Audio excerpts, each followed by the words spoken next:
True Crime Brewery contains disturbing content related to real-life crimes. Medical information is opinion based on facts of a crime and should not be interpreted as medical advice or treatment. Listener discretion is advised.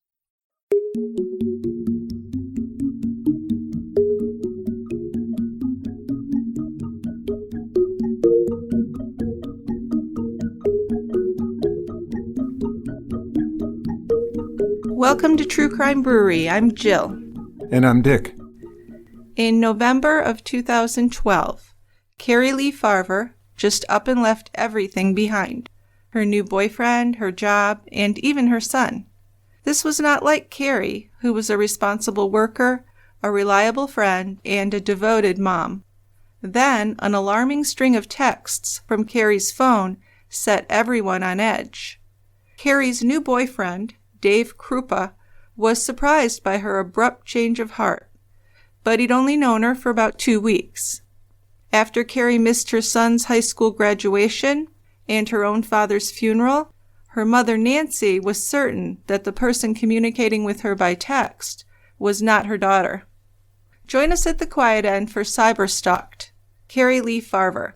As Cari's family members worried about her, Dave Kroupa believed that she was stalking him and his on-again, off-again lover, Liz Gollier.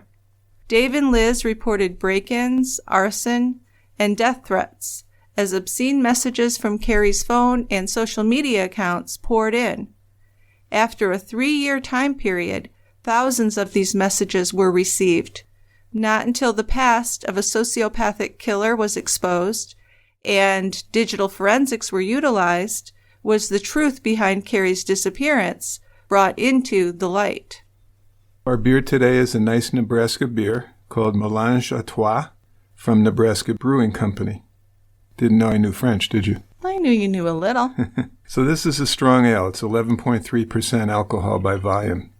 Definitely one we're going to sip. It's a pretty beer. Clear golden yellow, big thick white head that retained well, left a lot of lace. Taste of fruit, some wine, and that old funkiness, that sort of tart, sour stuff. I really enjoy those flavors. It's a great beer. Yeah.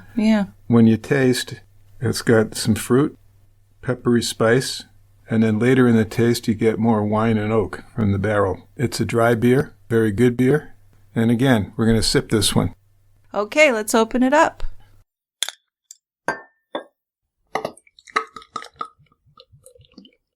All right, so I'm already here at the quiet end. I'm way ahead of you, so just come on over. Yeah, we didn't have far to move, did we? No, like 2 feet behind me. Yep. Okay, why don't you go ahead and start this? This is very kind of a complex story, but I tried to put it together as simply as I could. So we might have to do a lot of talking to understand exactly what was happening, but very complex. Just a crazy story. I would second that. This woman is just over the top. Yes, and not Cari. And not Cari. Right. Let's start. We'll do some family background because we like to do that. We do. So Cari's parents were Nancy and Denny. And they fell in love when Nancy was just 19 years old and Denny was 21. They got married in 1970. Then in 1972, their son Adam was born, followed by Cari in 1974. Now, Nancy chose Adam's name, so Denny was allowed to choose Cari's name. Nancy wanted to name their daughter Kelly, but we named her Cari. Well, yeah, I guess Denny had seen this young girl singer on the Johnny Carson show, I think it was. Really liked her, thought she was talented, and liked the name Cari. But then he changed the spelling to Cari, which I guess kind of plagued Cari in her youth, because everyone was always misspelling her name. Yeah, you got to be careful of that, right? You do, and this is before there were so many made-up spellings like there are now. I mean, now you know that they're going to have special spellings of the kids' names a lot of the times. Whatever name you pick. Yeah, exactly. The double E, the Leigh, all different variations. But anyway, Cari had a hard time with people either mispronouncing or misspelling her name because of that. Again, these were young kids when they got married. They didn't have a lot of money, at least early on. Denny worked 2 jobs, and then finally he got a good-paying position as an insurance actuary. Those folks actually make pretty good money. Nancy was a skilled secretary. She was always organized and efficient. But like a lot of young marriages, it didn't last. So when Adam was 4 and Cari was 18 months old, the parents got divorced. Adam maintained a close relationship with his father. Cari was young when the divorce happened, so she was closer to her mother. But then he was a good father, and Cari visited him often as she got older. In 1979, Nancy had been on her own for 3 years, and it had been 9 years since she'd spoken to her high school sweetheart, Mark Rainey. Nancy and Mark were children together, and their parents were really good friends. So when their parents would get together when they were kids, Nancy and Mark would play together, along with their siblings. Now, once she was in junior high, Nancy began to notice Mark romantically, and he was 1 year ahead of her in school, but they continued to see each other. Nancy was shy and Mark was the class clown, and they were a couple from the time she was 14 until she completed high school. They used to go out on double dates, go to concerts, dances, the whole 9 yards. Yeah, but then she met Denny and dumped him, right? Or had they broken up before? I don't know if it was that simple. I mean, they attended different colleges. So Mark was an art major in Missouri, and Nancy went to business school in Des Moines, Iowa. And that's where she met Denny. Uh-huh. So I wouldn't say she dumped Mark, but, that kind of thing happens. It does. Yep. So by the summer of 1979, Nancy had been a single mom for a while.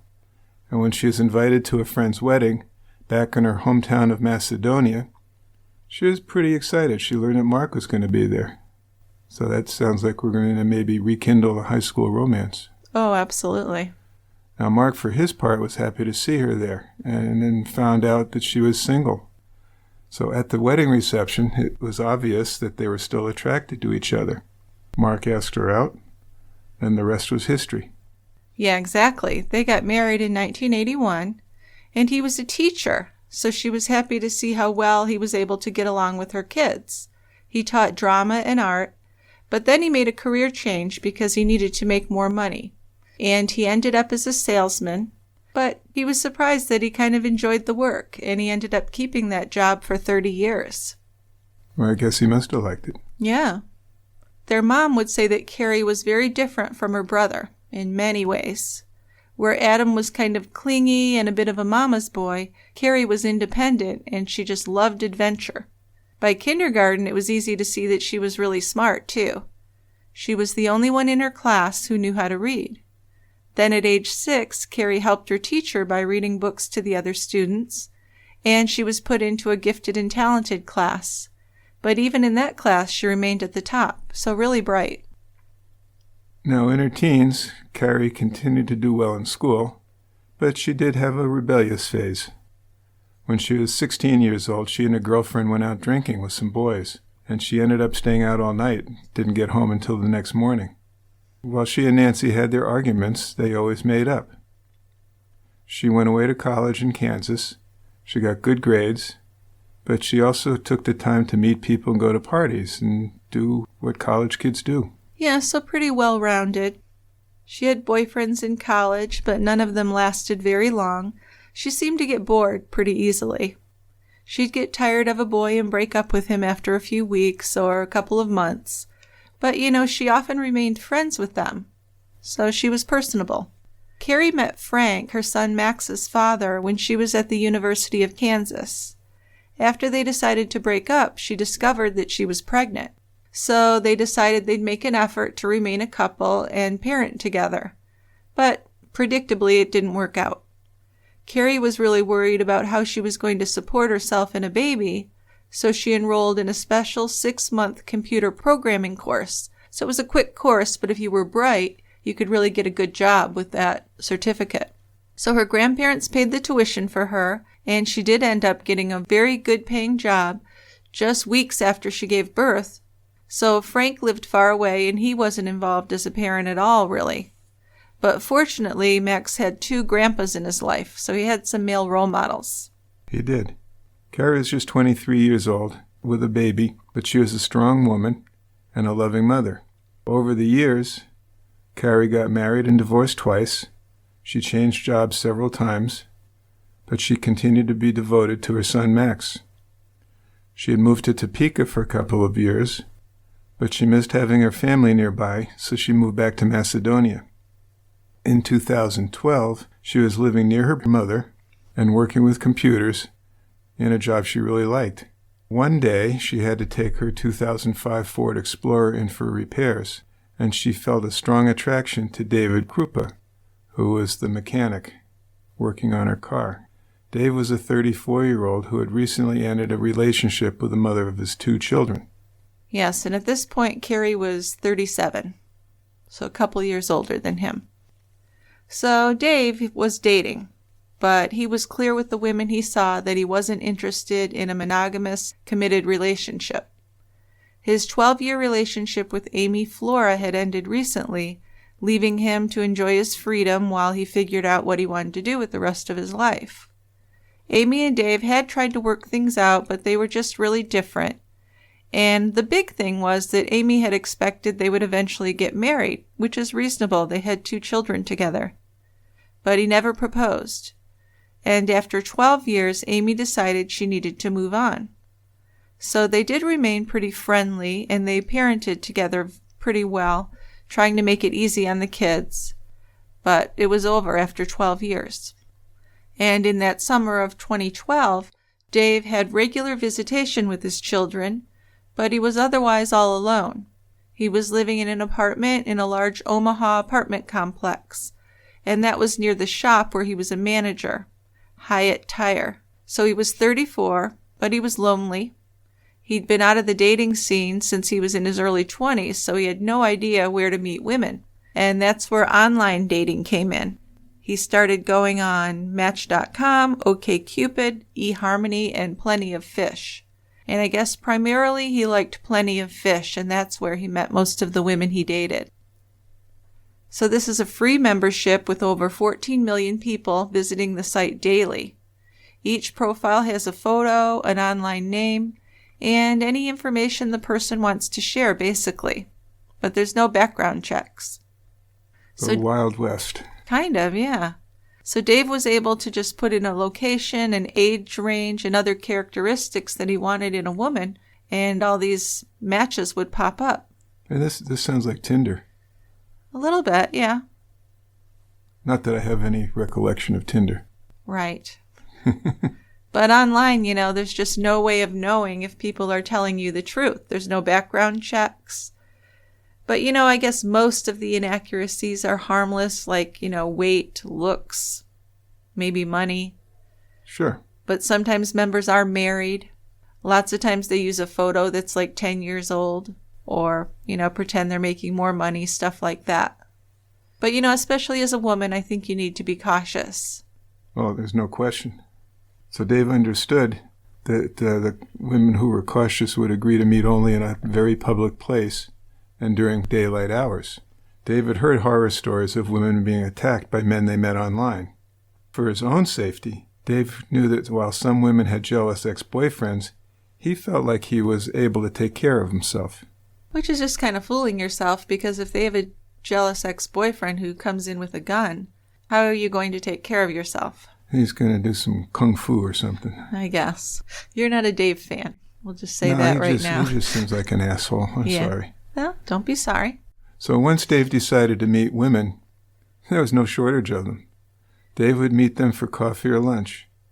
And if they were attracted to each other, they might end up having sex. But Dave always made it clear beforehand that he was not interested in a relationship. He didn't want to have sex with a large number of women, but he didn't want a monogamous relationship either. Well, I think in Dave's ideal world, he was just going to date like a handful of attractive, fun women who wouldn't make any demands on him. So is that too much to ask? I don't know. Apparently not. I don't think it's really what most women want to hear. No, this is Dave's world. Right, Dave's world. So he wanted a woman that would be free like he was and have no problem playing the field. And, there were a few out there, but most women wanted more. And that's not surprising. Jesus, of course. Right. Well, you have to think back to his earlier relationship. He's living with this woman for 12 years. They have 2 children, but he won't propose. Yeah. How can marriage be too much of a commitment if you have children together. That's more of a commitment. Well, it is. No question. So But Dave's whole outlook is kind of annoying. It's very annoying. He was just looking at it like he viewed his relationship, no strings attached. Sure, I'm living with this woman for 12 years. I've had 2 kids with her, but we're not really together. Yeah, I can leave anytime I want. Yeah, so heck with him. And I don't think that everyone who doesn't get married but has a family together is like that. But he certainly seemed that way. Well, watching the Dateline episode and just what I've read about him, I just don't have any good thoughts about Dave. He seems like he's stuck in adolescence or something. Well, sure, but will you just concede that he's not the worst person in the story? Oh, sure. Yes. I'll do that. Okay. So let me just talk a little bit about Dave's upbringing. Just a tiny bit. He grew up in Sioux Falls, South Dakota, and he was born in 1976. He's the oldest of 3 boys, and this family were Southern Baptists, so they went to services on Wednesday and then twice on Sundays. Interestingly enough, neither Dave nor his brothers ever got married, and Dave was the only one who had any kids. But their parents were married for 45 years. So what did that marriage look like, I wonder? I'm wondering that. Yeah. There were 3 brothers? Yeah, I just wonder if maybe there was something going on there that turned them off to getting married. Who knows? But when Dave talked about his childhood, he just seemed to think it was a paradise. Everything was great. He said his parents rarely argued, and they really encouraged him and his brothers' interests, supporting his playing football until he was injured, and that was in his freshman year of high school he was injured. Now, he wasn't good enough to consider playing in college, but he did have a small collection of trophies. But in the 9th grade, he broke his leg the night before the first game of the season, and just dropped out of sports altogether and rebelled.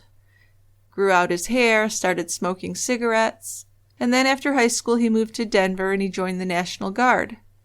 After 2 years there, he was discharged, and there was something about them not paying him and he wouldn't show up. But anyway, he was discharged, and he decided to go to college and get an associate degree in automotive engineering because he was good with cars. Oh, that's a good idea. Yeah. Have a trade. Absolutely. Now, he was working in Council Bluffs, Iowa, when he met Amy Flora. Again, Amy is his live-in wife, who's the mother of his 2 children. Well, not a wife, but yeah. Live-in girlfriend for 12 years and mother of his children. Yeah, well, live-in, okay. She was petite and soft-spoken. They had a mutual attraction, and they were pretty quickly a couple, exclusively. In 2001, their daughter Callista was born, followed by a son they named Trey in 2003. And when Dave got a promotion, the family moved to Madison, Wisconsin, but they didn't have any wedding plans. They never did.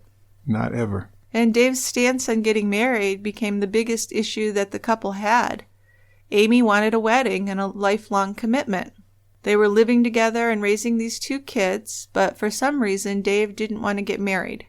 So this conflict grew over the years. As a young working couple, Amy and Dave were really stressed over money a lot, and they worked opposite shifts so one of them could be with the children all the time. But that also made it so they had no time alone together.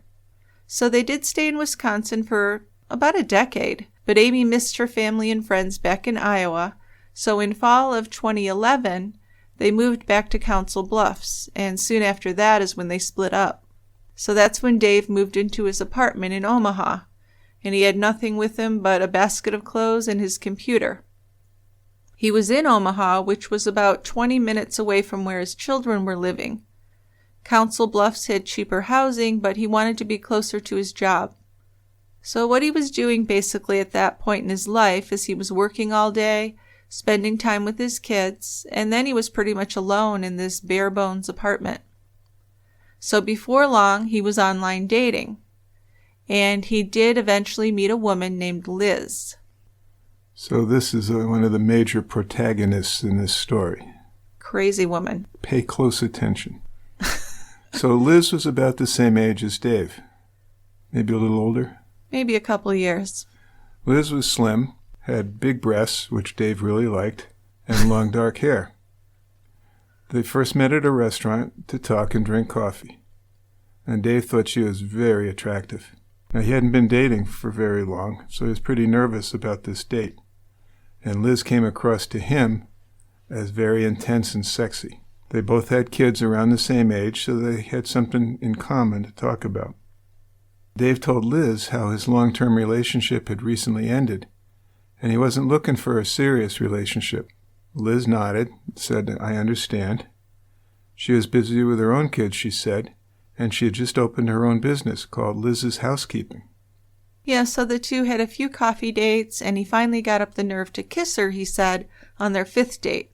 Then they had sex that same night and continued to hook up on a regular basis.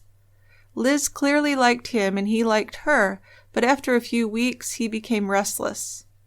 He was attracted to her and he definitely enjoyed the sex, but he didn't feel much of a mental or emotional connection between them.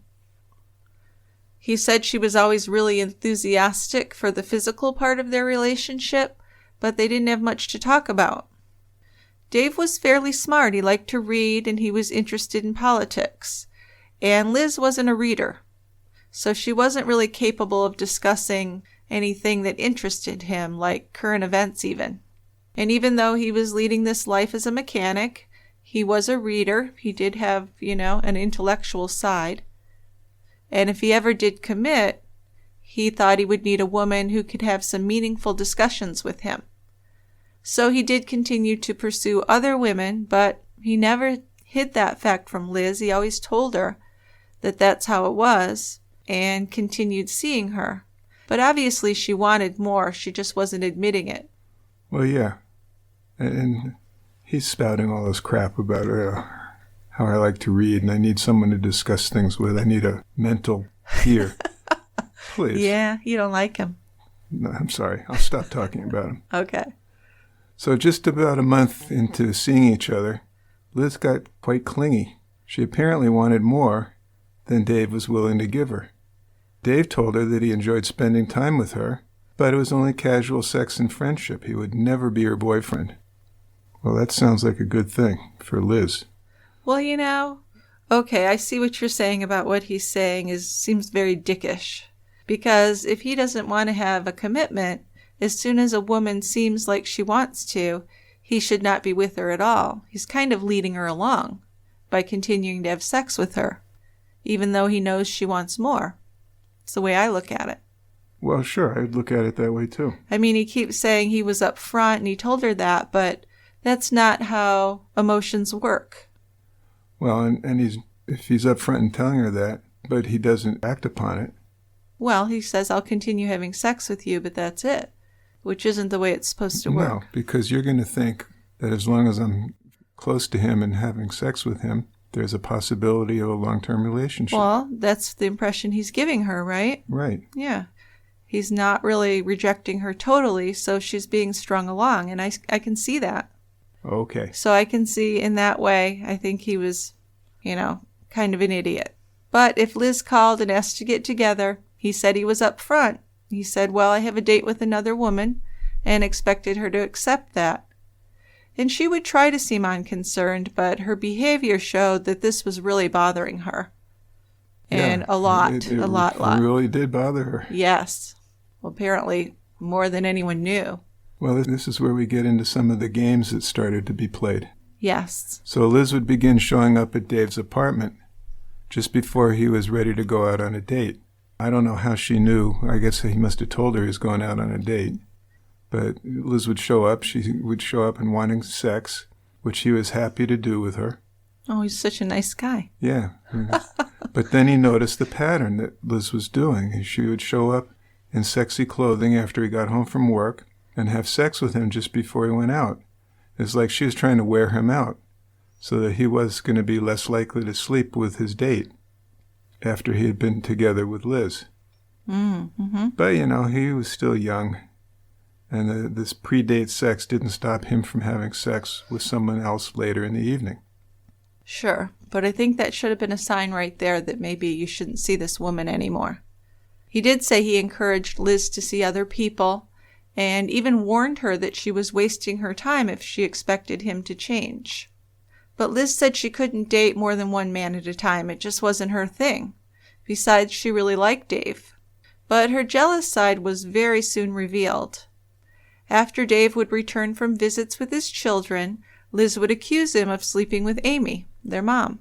Well, that's probably not a far-out accusation. He probably still was. Well, we don't know that. Well, knowing how Dave operates from this. Oh, now you know Dave. Okay. Dave and I are like this. Yeah. Well, Liz became very passive-aggressive, and according to him, she was nagging him. I don't like that word. I think it's a little sexist, but that's what he said. So he broke up with her several times, but she'd always return and offer him sex, and he would cave in and go along with it. So I'm sure it was really reluctantly that he did that. When Liz wasn't obsessing over Amy and the other women, Dave thought she was fun to be with. Then in September 2012, Liz insisted on talking about the direction of their relationship. She was reading his refusal to commit as a sign that he just couldn't show his true feelings, and she wanted him to tell her how he really felt about her. And not wanting to hurt her, Dave said he told Liz that she was attractive and he cared about her, but then he said, "I'm never going to make a commitment to you." So what Liz proposed was this idea of a 4-week temporary commitment to move their relationship forward. And I guess she really pushed that. He tried to ignore it for a while, but she was sending these long emotional emails. And then he tried that "it's not you, it's me" thing to break up with her. But she wasn't going to give up, I guess. At least that's the way he saw it. And then Dave met Carrie. Yep, and he met her the old-fashioned way, in person. As we said earlier, she brought her car in for a minor repair, and there was an instant attraction. Carrie was tall, confident, and beautiful. Now, Dave felt like the attraction was mutual, but since he was at work and she was a customer, he didn't act on it. That's probably a good thing. Well, yeah. But 2 weeks later, while he was on the Plenty of Fish website, he saw Carrie had a profile on there. So he got excited and he sent her a message, "Hi, I know you." And Carrie wrote back and they had a short little friendly interaction. Then a couple of weeks later, Carrie was back at the shop with her Explorer, and Dave went out to the parking lot to look at one of her car's windows that had been sticking. And there they started chatting and had this real chemistry. So they ended up exchanging phone numbers. But when all this is happening, he was still seeing Liz. Yeah, and maybe some other women. Who knows? Well, sure. Now, he and Liz went to a big Halloween party in October of 2012. Liz had made them togas out of white sheets, and she asked someone to take their picture as she was cuddling up to him. The matching togas made them look like a real couple. But Liz was disappointed again because Dave's attitude wasn't changing. He seemed more distracted than usual, and she thought that he had another woman on his mind. And we think he did. We think he was really into Carrie at this point. Well, at least in his mind. Well, sure. He was very interested in her. Right. And 3 days after that party, Carrie and Dave had their first date.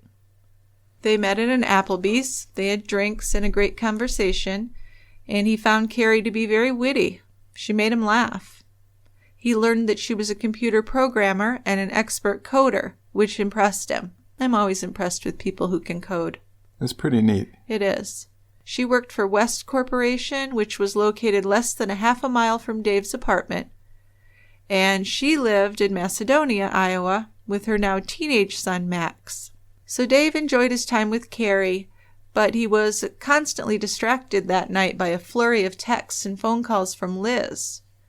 He tried to ignore it, but then finally excused himself and called her back. And Liz said that she'd left some things at his apartment that she really needed right now and she couldn't wait. So, of course, that was annoying. There's no reason why she suddenly needed to get her toothbrush and some pots and pans and a couple of t-shirts that she left at his apartment. So he told her that he was on a date and he couldn't drop everything and they'd do it another day. And he and Carrie ate dinner and then he invited Carrie back to his place. So Carrie drove herself and met Dave at his apartment complex. Before they could even sit down, though, his phone began ringing and then the security doorbell buzzed and that was loud. So they really couldn't ignore that buzzer. The intercom was broken, so he had to go down to the building's front door and there was Liz on the other side of the glass door. And now she was insisting that she needed her stuff right that very minute. And Dave said, "I have a date here." And that's when she began to cry and said, "You better let me in, I need my stuff," and just wouldn't let it go. So I think there's a sign there that this woman's not stable. You think? And you can call him a dick, all you want, but there's something wrong with her, clearly. Well, there is, and we'll learn more about that, won't we? Yeah, and I guess part of his problem is he didn't recognize what he was dealing with there. Well, which might be hard to do. He may or may not have. He might also have been thinking to himself, I can get laid any time she wants to come over. Why would I get rid of her? Yeah, well, that might be part of it. His little pea brain works. It could be.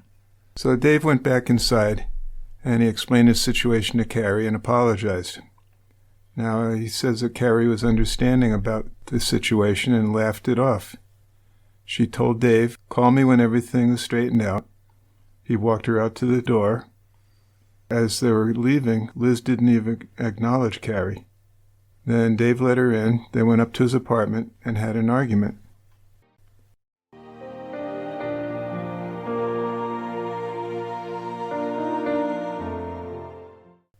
Jill, it looks to me like you've been wrapping up more gifts over the past month.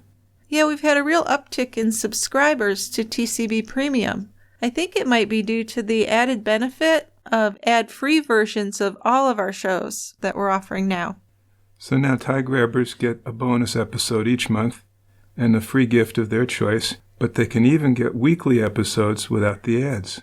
Yeah, they deserve it. Our listeners are kind, loyal, and they send us excellent comments and case suggestions, don't you think? Oh, absolutely, it's true. Our listeners are the best. No kidding. Thanks, Tie Grabbers. Yeah, and if you haven't subscribed to the premium show and you're interested, just drop by tiegrabber.com and check it out. See what you think. A great idea.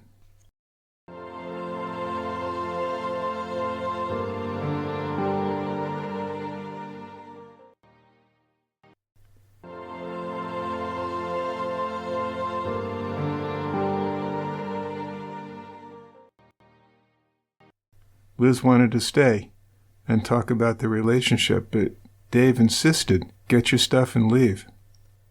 Yes, and at that point, he shouldn't have seen her anymore, really.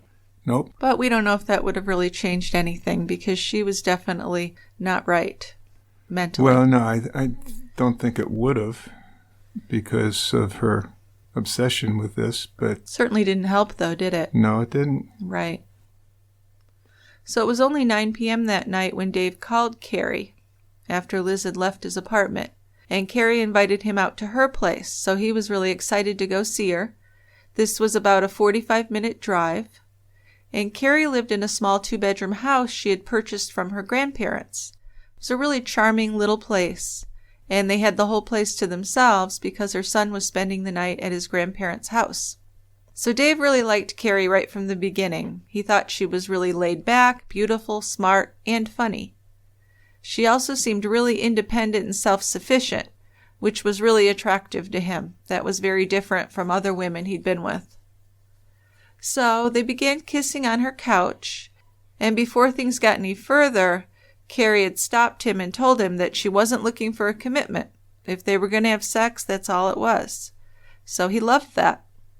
She had had several bad relationships and wasn't ready to get serious, and she liked her freedom and didn't want to give it up. So that's like music to his ears. Oh, I'm sure. He must have thought he'd hit the mother lode or something. Absolutely. So they both wanted the same thing, and certainly a relief not to feel pressured. So not surprisingly, Dave ended up spending the night at Carrie's. They were both busy with their kids and their jobs, but they managed to see each other pretty much every other day. Which is pretty hot and heavy, I think. Yeah, this is a brand new relationship. And yeah, boom. And neither one of them want a relationship is the funny part. Yeah, must have been good sex. Yeah, maybe. But still, Liz wasn't going to give up now.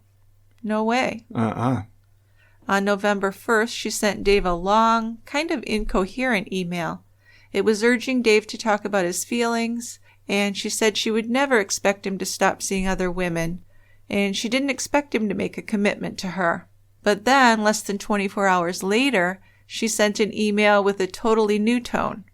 This was very abrupt and biting. She was offended that he hadn't answered her earlier email. So he just ignored that, which probably didn't make Liz happy. Probably not. But according to Dave, he and Carrie were just getting along great. Sometime in the next week, Liz called for more items that she'd left at Dave's place, and he planned to just drop the stuff off. But he wasn't even in Liz's door when she came on to him, and they ended up having sex right there and then at Liz's place. And I guess Liz felt happy, like she made him forget about Carrie. But that only lasted for the duration of the sex. He still wanted to see Carrie. So that wasn't changing anything. So nothing's changed. And I just feel like it was irresponsible for him to sleep with her knowing how she feels about him. Yeah, Dave, for his part, saw the encounter as fun. And that was it. In his mind, his relationship with Liz was over. And this was just a last fling. Right. We better tell Liz that, huh? Liz saw it differently, though. November 10th, she tried to set up a date with Dave. Now he turned her down, so she became more and more unhinged. Well, yeah, at this point, she's totally obsessed with this guy. Totally. Yes. So I'm going to take just a minute here to go into a little bit of Liz's history. Oh, I think that's important. Because she really did have a history of unstable, jealous behavior in her relationships. About 10 years before Dave, Liz had been the very jealous ex-girlfriend of a guy named Dirk Rhodes. And Dirk began seeing a 22-year-old named Melissa Strom when Liz wasn't over Dirk yet. In fact, at that point she was obsessed with Dirk. Dirk had a 2-year-old son named Peter, who Melissa really began to love. But Peter's mom, Liz, was a problem. So she'd had a kid with Dirk, they'd broken up, and Liz is not dealing with it well. Yeah, they were ostensibly sharing custody of Peter. They were, yes. So when Dirk met Liz, she was still going by her real first name, which was Shauna. And she was already a single mother of a girl named Trina, who was about 2 when she met Dirk. So it was only a short time after Dirk began seeing Liz when Liz got pregnant by him. And they stayed together because of the baby. But Dirk would say that Liz was just constantly jealous, and she would accuse Dirk of infidelity on a regular basis, even though he'd been faithful. But he just couldn't take the possessiveness, and that's the main reason they broke up. Yeah, and after he moved out of Liz's house, Dirk met Melissa. Once Liz found out that Dirk was seeing someone, she began showing up uninvited and unexpectedly. Now, Dirk tried to be polite. He introduced Melissa to Liz, but Liz was angry and hostile towards Melissa. Yeah, one day, Melissa was at Dirk's apartment while he was at work, and someone began banging on the apartment walls. And this would turn out to be Liz throwing furniture and personal items that belonged to Dirk at the apartment door. She knew Melissa was there because Melissa's car was in the lot. And before she left, she piled up things so high that even the peephole on the door was blocked. So this incident had really terrified Melissa, thinking that Liz is coming after her. And she didn't know what all the loud banging was at first. So when she told Dirk about it, she was kind of, crying and upset, but he told Melissa she was overreacting. Oh, Jesus. Yeah, he was just how kind can of... you say that? These guys are just not getting it. He's not much better than Dave in that department. Well, you don't have to raise the bar too high to be better than Dave. Anyway, Dirk was a very attentive father, but Liz would use that to manipulate him, and Melissa could see that. Liz keyed Melissa's Mitsubishi Eclipse while it was parked at Dirk's place. And she had keyed it so bad that it cost $3,700 to repair, so this was more than a little scratch. Yikes. Yeah. Then it was weird because Liz began to take a pharmacy tech course, and that was Melissa's profession. That's weird. Then Liz got extensions to make her hair long like Melissa's, and she bought a similar car, a Mitsubishi. So Melissa thought this was creepy, and Dirk would just say, "Oh, you're overreacting." Jeez. So Melissa and Dirk eventually married, and they did have a son together. Liz never stopped stalking them until they did divorce. The marriage didn't last long, And then several months after the divorce, Liz stopped stalking. Took a while, though. Took a while. She committed identity theft. She purchased over $500 in cleaning supplies using a credit card that she had taken out in Melissa's name. This was used to start her housekeeping business. Remember, she told Dave that that's what she was doing. Yeah, she did kind of start it, but it never really took off, and I don't think she worked very hard at it. She was too busy stalking people. And in 2012, as she was pursuing this relationship with Dave, she was already in a relationship with another man at the time. And this guy's name was Garrett Sloan. And it seemed like she was just using this guy. So he had a pleasant suburban childhood, but he also grew up with some obstacles. He had Perthes disease, so he had to wear braces on his legs. Yeah, that's a hip disorder, so not a good thing to have. You get arthritis and nasty stuff. Well, he had uneven leg length and had surgery, but it only partially corrected it. So his experiences with the condition led him to earn his bachelor degree in exercise science. And once he began working in that field, he was really attracted to the computer technology and ended up becoming an IT specialist. And he worked for Pottawatomie County.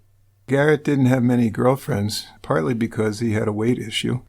But by September 2010, he had lost 50 pounds, and he was feeling pretty good about himself. So he posted his profile online and talked about his plan to continue losing the extra weight. And that's how he met Liz, online. Yeah, about 2 years before she met Dave. On their first date, Liz and Garrett watched a movie at his place. Liz was insulted that Garrett hadn't made any moves on her and tried to have sex with her. Garrett found himself having to convince her that he was just getting to know her and he was trying to be a gentleman. When they finally did become intimate, Garrett found Liz to be kind of robotic and lacking passion. So this is really different from how she was with Dave, the way that he tells it. So I guess all I can get from that is she was just using Garrett and she was really into Dave. And that's the only reason I can see that being an issue. She did show her jealous side with Garrett. But, he didn't have much experience and he saw that as a sign that she cared about him. So he was kind of flattered. Fool. Yeah. And about 2 months into his relationship with Liz, he was contacted on Yahoo Messenger by a man who said that he was Liz's boyfriend, so a third guy. And his name was Alan, and he told Garrett that Liz still lived with him. She's a busy woman, that Liz. So Garrett confronted Liz, and of course she denied everything, to the point where he ended up apologizing to her. And that's kind of how it worked in this relationship. When he thought about it, he realized that he had never been to Liz's place. Also, another thing about Liz was she'd never show affection to him in front of other people, so most people didn't even know they were a couple. So he's definitely being used. He seems to be. A few weeks later, Liz sent Garrett a text telling him that she was moving back in with Alan. So this saddened Garrett, but he accepted it and he moved on. And then just after the new year, Liz texted Garrett and asked to meet him for lunch and a talk. And at this restaurant, Liz told him that she had kicked Alan out and it was over for good. She said she missed Garrett and she wanted to try again. Right, but the whole pattern was just using him. She brought her sister and her children to Garrett's apartment building to use the pool, and then one day Garrett saw Liz, her children, and another man swimming in his apartment complex's pool. So when Liz saw him, she had ignored him there, and the next time Garrett spoke to her, he was telling her how hurt he was by that behavior. But she turned it around on him, saying that the guy she brought over was just a friend, and what's your problem? You're too jealous.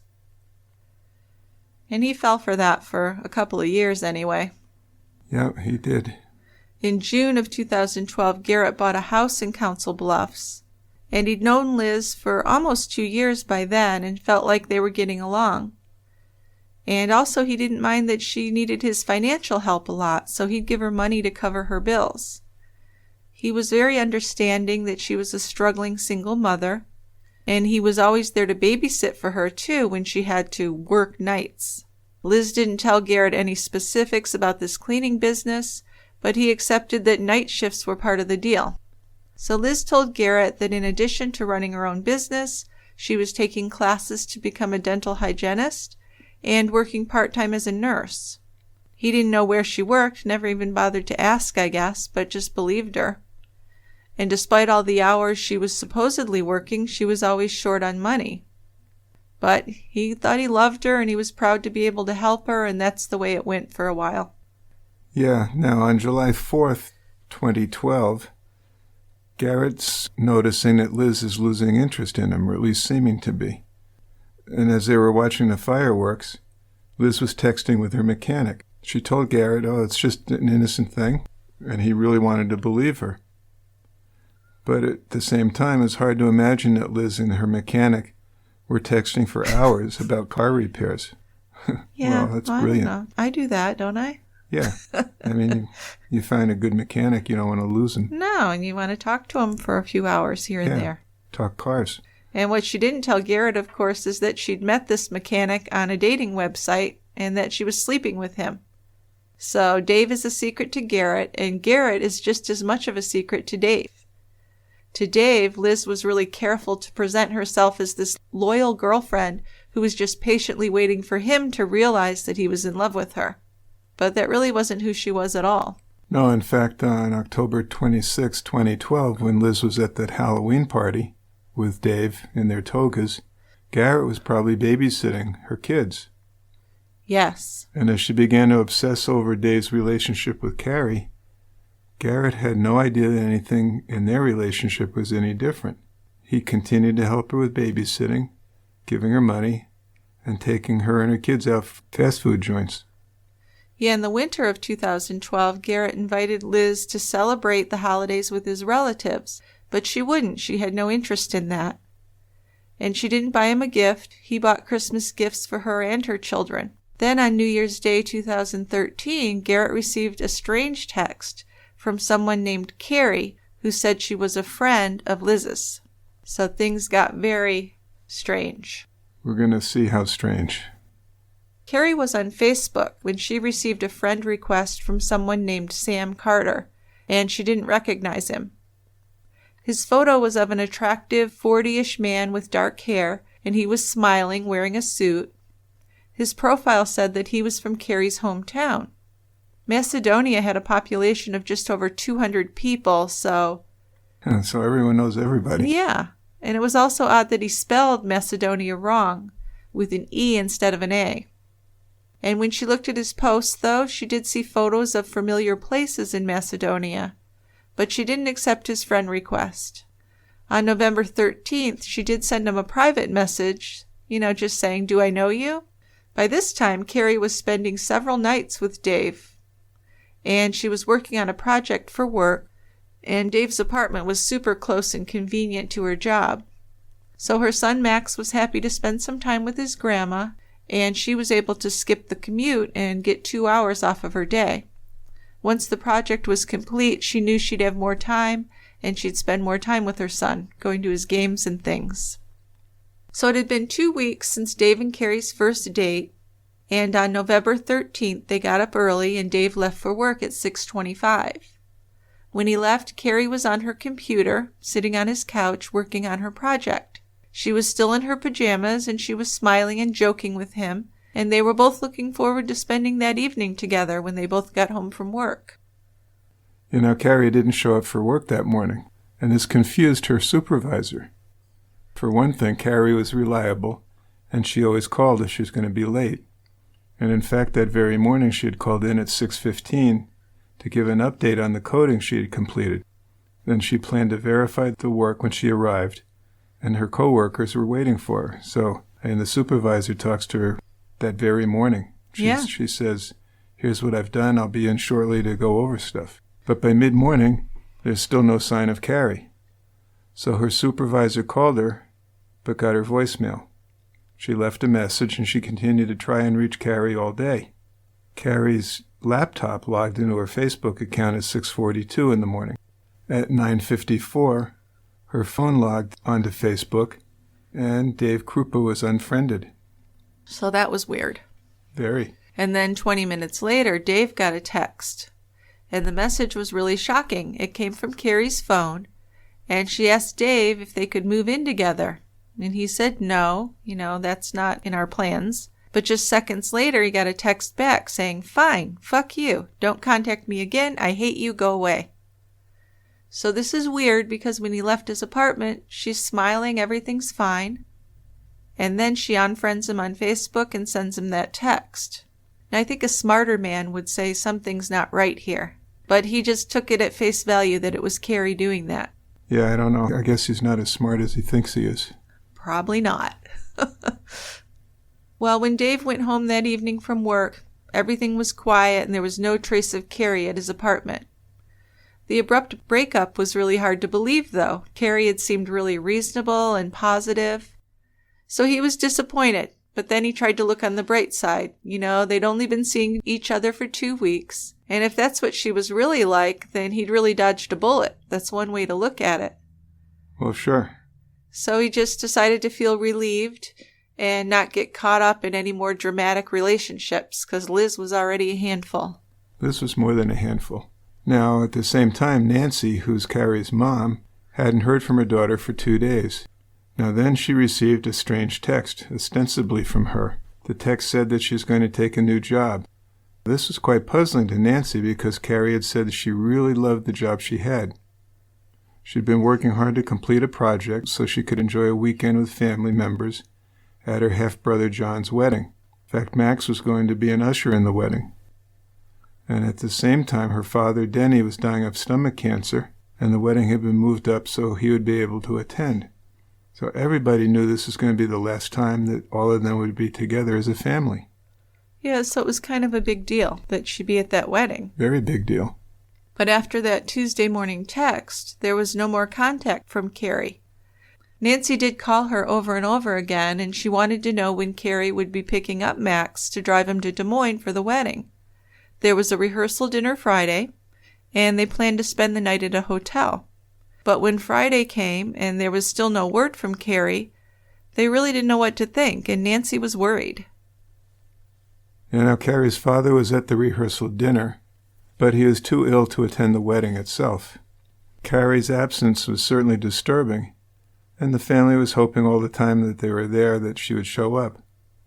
Because Carrie was not the type of mom who would be out of touch with her child for more than a day, so people thought that something definitely was wrong. Yeah, she missed the wedding.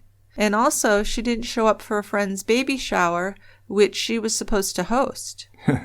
That's a tough one. Yeah. So that following Friday, Nancy called the police to report her missing.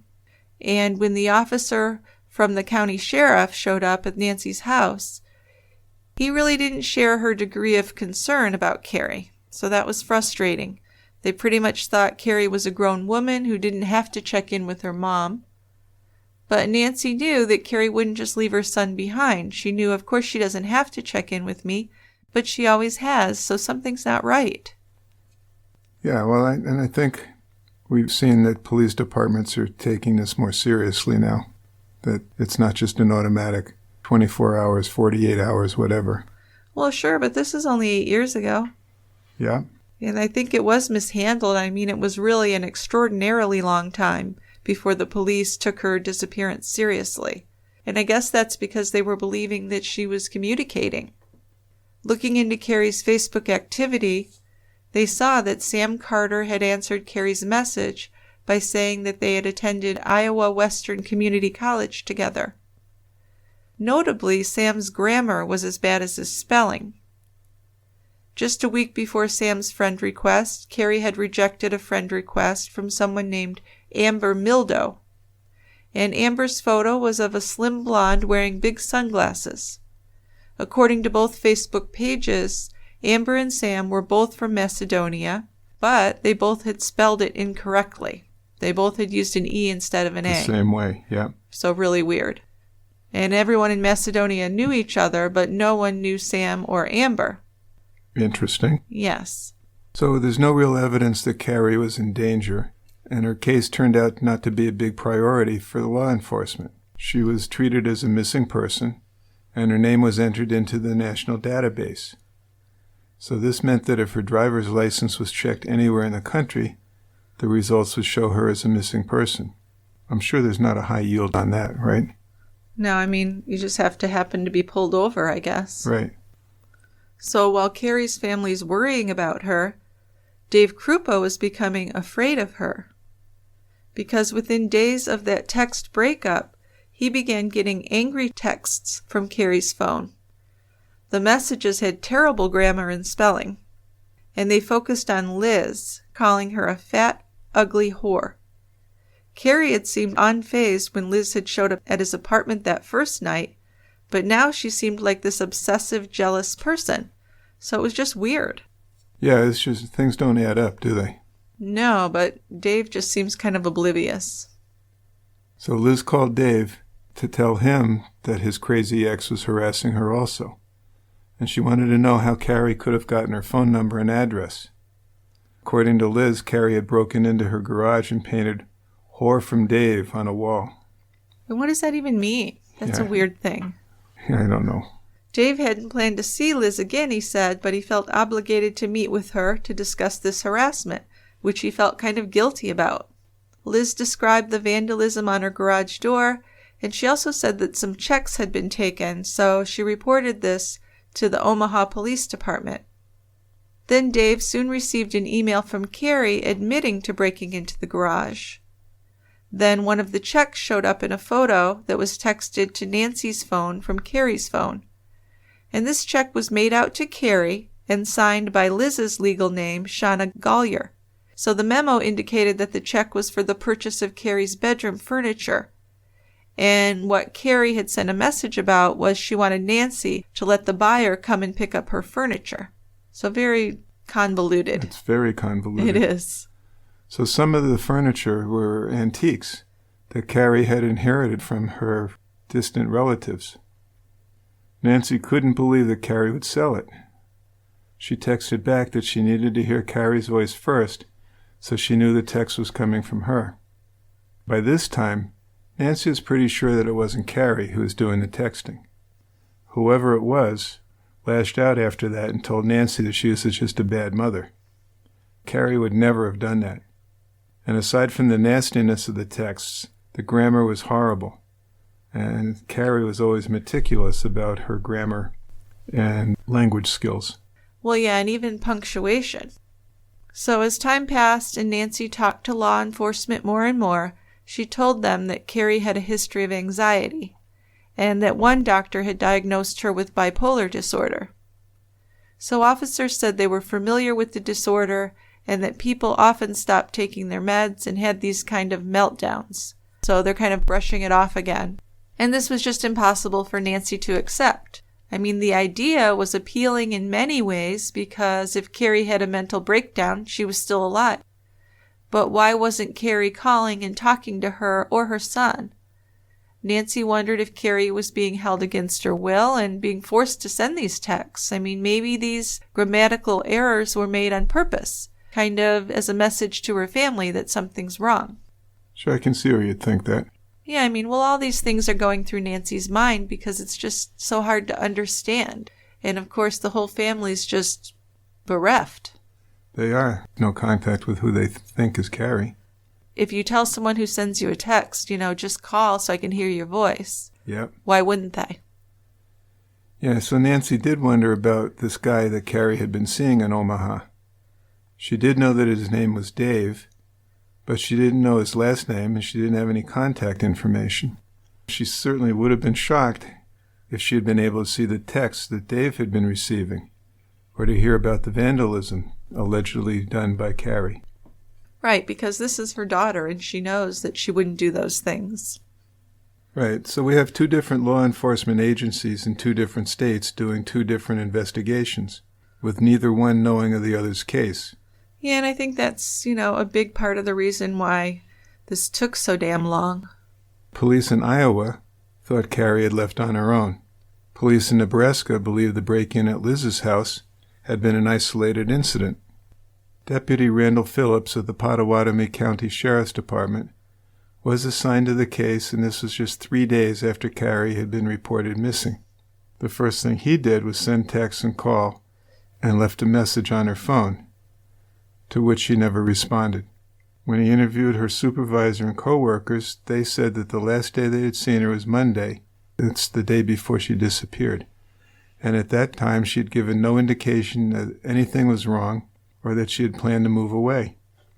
So if Carrie still had her phone, she could be located by cellular tower pings. And police had narrowed her location down to an area of just a few blocks. And they searched that area for her vehicle, the Ford Explorer, but had no luck.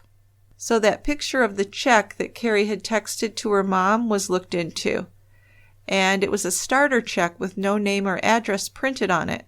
But the signature, Shauna Gollier, was legible. So detectives went to Liz's house. And this was a rental where she had reduced rent under Section 8. And when they learned that Liz, Carrie, and Dave were in this love triangle, that kind of made them want to speak to her. Absolutely. Now, Liz told the detectives that Carrie had blamed her for the breakup with Dave, and the checkbook had been stolen from her garage. When they went to talk to Dave at Hyatt Tire, he told them about all of the texts that he had been receiving. Yeah, so at this point to police, it just seems like Carrie is a stalker. And if Carrie was stalking Dave and Liz, she may have been hanging out near Liz's house. They recognized that it was possible that Carrie no longer was in possession of her phone, but they thought it seemed really far-fetched that someone would be impersonating her and sending these texts. So they made this poor conclusion that Carrie was jealous and behaving like a woman scorned, and just kind of let it go at that for a while. But after detectives left Hyatt Tire, Deputy Phillips got a text from Carrie's number. So this text read, "I don't care about this missing person report, but I would really appreciate it if you leave Dave Kroupa out of it. I will be leaving the state. My mother overreacted. I've been to my house a few times." Now, doesn't Phillips wonder about this text? How would Carrie know that he was investigating? Well, because he tried to call her, and they'd left a message on her phone. Okay, you're right. Yep. I guess he kind of took it at face value, but they needed to speak with her before anything was going to change. No kidding. So Phillips responded to Carrie's phone that if she was to be stopped by police, she would be held until the matter was settled. Her missing person report would not be removed from the database until investigators could verify that she was okay. Right, and that meant speaking to her. That's right. Carrie's phone responded, "Dave texted me and said you had the sheriff at his work. Please stop talking to people. I have nothing left to say to anyone. I want one person to go away for destroying everything for me." So this is really crazy stuff. No kidding. Who's ever writing this stuff is really not mentally well. No, this is just kind of mushrooming into a whole bunch of different things. Yeah, and it just seems like in some ways silly, and just not believable. But basically for Dave, the whole thing was just wearing on him and making him tired. Then one night, as he sat alone watching TV, he got a text from Carrie's phone saying that she could see him in the chair in a blue shirt, and this was accurate, so he was quite startled. Yeah, this is like a contemporaneous thing. Yeah, someone's Right. watching him. Yeah. So he ran outside to look for her, but the woods around the complex were really dense and unlit, and he didn't find anybody.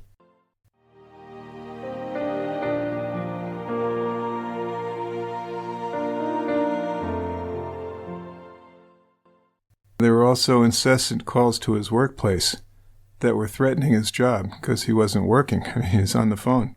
Then his ex, Amy, began to get threatening texts. Their kids were threatened, and Dave wouldn't let them out of his sight when they visited him. Yeah, but Dave started dating Liz again, and they were kind of comforting each other because they were both being harassed. And sometimes when they were hanging out together, they would both receive an email at the same time. Liz's phone was usually across the room in her purse when this happened.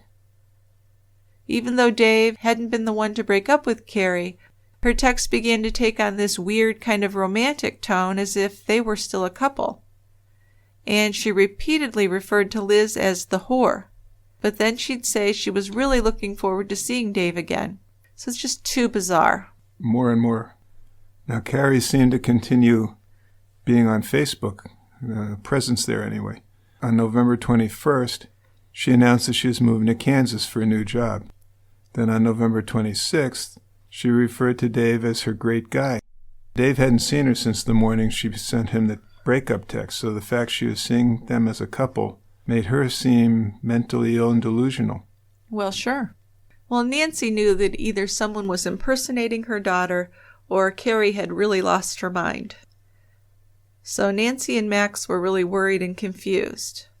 Nancy knew that Carrie loved her son, but if she was alive, she definitely wasn't in her right mind. So Nancy made this difficult decision to go to the court to get guardianship of Max. And if Carrie returned and she was okay, the guardianship could be reversed. That's a good move by her. Yeah, I mean, she was kind of afraid that if Carrie did have a breakdown, she might pick him up and he could be in danger. Right.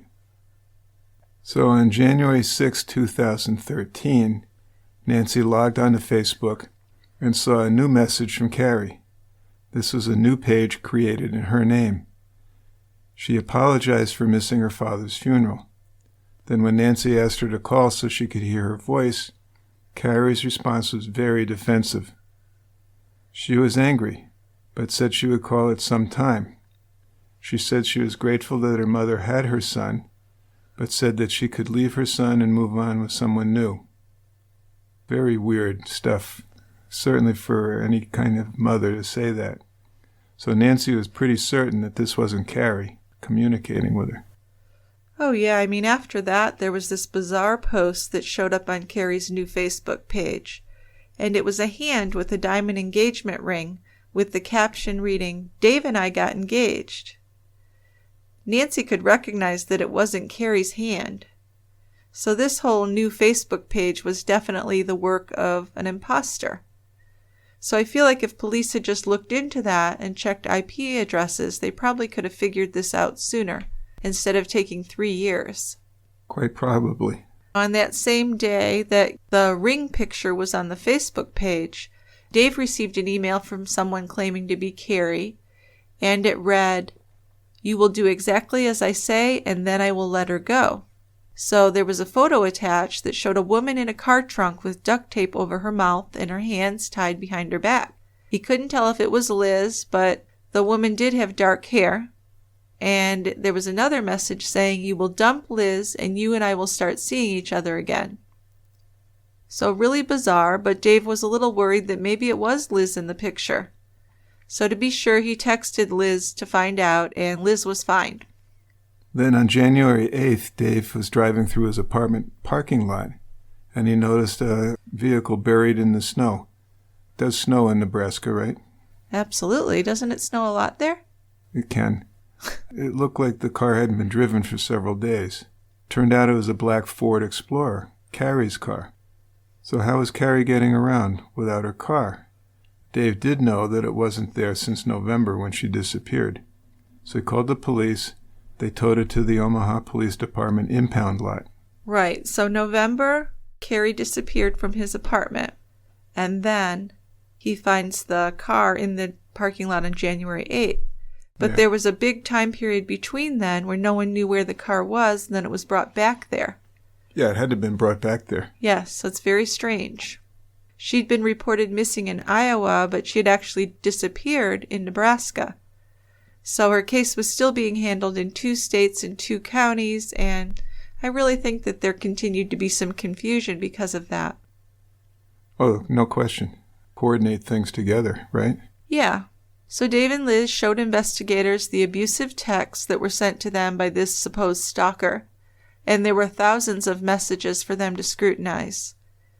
They signed waivers to allow the contents of their cell phones to be downloaded, and this meant that they could have access to both data that had been deleted and not deleted. But I don't think Liz knew that the deleted stuff could be found and brought up. Right. She's figuring probably that if I've deleted it, it's gone forever. I think so. Now, Liz had backed off asking Dave for a commitment, but then she began to ask him for one night a week devoted to her. She made Dave feel guilty for all she was enduring from his ex-girlfriend, Carrie. So Dave finally agreed that Wednesday nights would be a good time to set aside to be with Liz. Nice of him. Well, I guess he was just really impressed that she was being so loyal to him, and they were kind of bonding over being harassed. You see, this is just another example of how fucking stupid this guy is. Well, yeah. I don't know if stupid's the word, but kind of oblivious to things and not real sharp on human behavior, at least. But, he thinks, well, Liz is putting up with all this stuff from my ex-girlfriend, and she's still being loyal to me, and she doesn't want a commitment, she says. So I don't know if he's just buying everything she says. But he did think that the stalking had brought them closer together. And, of course, that's what Liz wanted all along. Yeah. So in that way, it's working for Liz. Yeah, at least to this point. Yeah. So Carrie's Ford, her Explorer, was thoroughly processed by a crime scene technician. No fingerprints on the exterior. And inside the vehicle was very clean. Too clean. Too clean. In fact, the cloth seats still had vacuum marks on them, and there was a faint pinkish stain in the middle of the front passenger seat. There were very few things inside, but the rear cargo area had jumper cables and empty grocery bags. So it seemed that the entire car had been wiped down because there were no prints on the car itself. But there was a fingerprint found on an empty mint container that had been left in the cup holder between the two front seats. And I would imagine the person who was wiping down the interior of the car would have picked that up to clean underneath it and then just didn't remember to wipe off the mint container. Dumb move. Well, yeah. So this print was scanned and entered into the system, but there was no match. So whoever's it was didn't have a criminal record. Yeah, and Westcorp had deposited Carrie's last paycheck into her checking account. There was a balance in this account of $10,000 or so, with no withdrawals being made. There were 2 transactions that were kind of suspicious. Her debit card had been used twice in November, once at Walmart and once at a dollar store. Both stores were in Omaha, and both occurred over a week after Carrie had last been seen. An alert had been sent to Carrie, and she hadn't responded, so the bank froze her debit card. And at the same time, Carrie's family continued to get Facebook messages from someone claiming to be Carrie. And that just seems really hurtful to me. I mean, beyond whatever happened to Carrie, the fact that someone would pretend to be her and harass her family like that is just awful. Certainly is. Nancy told police that someone had stolen Carrie's identity, but they didn't believe her. Then we get to April 2013, about 5 months after Carrie went missing, and Nancy got a call from a man who said he was Dave Kroupa. And he said Carrie had called him and she was at a homeless shelter in Omaha.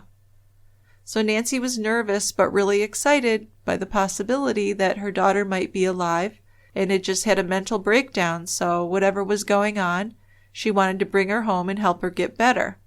But she was smart enough not to mention it to Carrie's son because she knew it could be a false alarm, which it would turn out to be.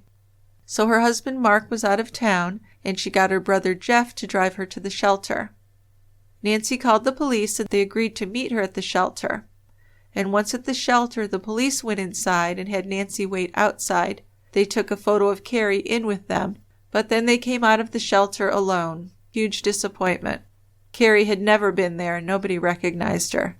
So it was all just some weird prank. Just another prank. And when Dave was contacted by the police, he denied that he had made that call. Then about a week later, April 22nd, Mark Rainey gave the police permission to search Carrie's house. But nothing was found there to help them. I mean, remember, she was in Omaha when she went missing. So nothing really happened at her house. Right. So then in May, Max sent a message to Carrie's new Facebook page. Now, he was in agreement with his grandmother that the page had likely been created by an imposter, but he wanted to be sure. So at first he messaged hi, H-I, and the response was weird. It said, hey, little man. Now, Carrie had never called him little man, and he was now a 14-year-old. So suspicious stuff. Max typed in 3 questions to give the person a way to prove that she was Carrie. What is my middle name? What was the name of our first boxer? And who was my best friend growing up? There was no response. At the same time, the person who was sending these emails and stuff continued to do so to Dave and Liz. And she began to threaten Liz's children, calling them ugly, just like their whore mother. So it seemed like Liz was the prime victim here. But the harassment also started going out to anyone who Dave dated. On May 18th, the Facebook imposter uploaded a new profile picture of Carrie, and this was a photo of her with her dad that had been taken about a month before he died. And it had been taken from her previous real Facebook page. So someone had taken that and started a new page. So there is some kind of computer knowledge there, a certain amount. Seems to be. That summer, the mother of Dave's children, Amy, had a window broken with a brick. And Dave got threats against his own children then. One night, Dave was walking home from a local bar. I guess he'd had too much to drink to drive home. So when he was walking across the parking lot to his apartment building, he saw someone crawling between a car and the building, and he recognized that it was Liz. He didn't do anything about it, but when he sobered up the next day, he did ask her about it, and she claimed that she'd been drunk and didn't know what she was doing. So I don't know why he would let that go, but he did. Well, I told you why. Then one night when his daughter Callista stayed up late, she said she saw a ghost in the house and she threw a shoe at it, and the figure had retreated. So at the time, Dave dismissed this story as his daughter just having an overactive imagination, but when he looked back on this, he'd think, Liz could have been in his apartment. Well, it certainly could have been. Yes. Now, that summer of 2013, Dave was continuing to deal with his stalker. At the same time, he was getting more and more tired of Liz because she was nagging him more than ever, and she was more jealous than ever. She kept insinuating that Dave was sleeping with Amy, the mother of his kids. Yeah, now back when Dave first started seeing Liz, Amy was also seeing a new guy, and Amy's boyfriend drove her to pick up the kids at Dave's apartment. So when she called Dave to let him know, he told her that Liz was there, and Amy was happy about that, because now they could all meet each other, and she wanted to know the woman who would be around her kids. And Dave got along fine with Amy's new boyfriend, but Liz was very hostile. She wouldn't even shake Amy's hand. She just glared at her. So the kids didn't like Liz either. But Amy told the kids, you need to be respectful to Liz because your dad likes her and she's your dad's girlfriend. So even Amy is seeing it as more of a relationship. Yes, well, that's the whole plan, right? Yeah. Late in the night, on August 16th, 2013, Liz's home was set on fire. The fire department was notified early in the morning about a house fire. They arrived in about 5 minutes, but the fire had already burned out. Liz was in the front yard. There were no people in the house, but her pets, 2 dogs, a cat, and a snake, died in the fire. There were 2 suspicious things about the fire that were noticed right away. One was that there was a gas can on the living room floor. Well, that's a giveaway. That's never a good sign, is it? And there was evidence that the fire had originated in multiple places. And there were also 2 couches damaged by fire, but they were not close enough to each other, so the fire hadn't spread from one to another. Yeah, so classic arson. Sounds like. But Liz told the fire investigator about this jealous woman who'd been stalking her. So she's really trying to lead them to think that Carrie did this. And she told them that she'd been working with the police to try and help catch Carrie. According to Liz, Carrie had started the fire in an effort to murder her and her children, she believed. She said she had proof in the form of a threatening email, and she showed them the email. It ended up that there were 6 separate areas identified where the fire had originated, so it was officially classified as arson. Dave was at work when Liz called him to tell him about the fire, and he felt guilty and came to comfort her. So they got back together again, spending their Wednesdays together. Back in the routine. Yep. Now what Dave didn't know was that Liz had been about to be evicted from that house. It's a Section 8 rental. And she was moving into Garrett's house. Remember the chubby guy she was using? Yeah, he had lost weight. A little bit, but I think he was still a little heavy. Anyway, that doesn't matter, but she's using that man. A nice guy, it sounds like. Right. And Liz didn't tell Dave what the new address was. She claimed that she was afraid Carrie would find out where she and her kids were. Dave didn't know much about Garrett, and he didn't even know that he was actually Liz's boyfriend. Oh, not at all. She didn't want him to know that. She didn't want anyone to know that. Nope. But by the end of August, she was living in Garrett's basement. And he said she rarely came out of the basement. and she was just a real slob. He babysat for her, and he fed her kids and did all this stuff. But when she bought groceries or cooked, she wouldn't include him. So he started to wonder if she was even working anymore, because she never left to go to work. She just went out on Wednesday nights. And she was often dressed up, not wearing scrubs or whatever. So it was weird. So I think he's kind of catching on that she's not being honest with him. Slowly. Garrett had been getting messages from someone named Carrie since the beginning of 2013. She was flirting with him, and she was pretending to be Liz's friend. In late January, Liz mentioned to Garrett that she was being harassed, but she wasn't specific about this. And then Garrett was contacted by the sheriff's office for an interview. Right, so now we have Carrie supposedly contacting Dave, Liz, Amy, and now Garrett, but being flirtatious with Garrett. Yep. So this is all just some discombobulated crazy plot. Weirder and weirder. But Garrett was employed by the county, so it was odd when detectives asked him personal questions. They'd learned that he was in a relationship with Liz when they saw a photo of Garrett on her phone data that they'd pulled up. And they told Garrett that the photo had been labeled fat ass by Liz. So this was shocking and pretty painful for him, right? He cares about her. Yeah, and he thought she had cared about him. Yeah, but apparently not at all. Then he learned that Liz was being harassed because she was dating this guy, Dave Kroupa, the mechanic as he knew him. And detectives believed that Liz and Dave had given Garrett's contact information to Carrie, trying to get Carrie and Garrett to become a couple, to get her to stop harassing them. Now, if you can follow that. That's a tough one. It is. Okay. Okay, but detectives think that Liz and Dave took Garrett's contact information and sent it to their stalker, who they said was Carrie, and are trying to pawn her off on Garrett, so she'll leave them alone. The idea of Liz plotting with another man against him was really painful for Garrett to absorb, though. And that wasn't what was happening anyway. Dave wasn't doing that. No, he wasn't. But it certainly could have been Liz trying to get Garrett to like this person named Carrie. I don't know. It's just weird. Yeah, so Garrett confronted Liz, and she denied everything, and Garrett ended up apologizing to her once again.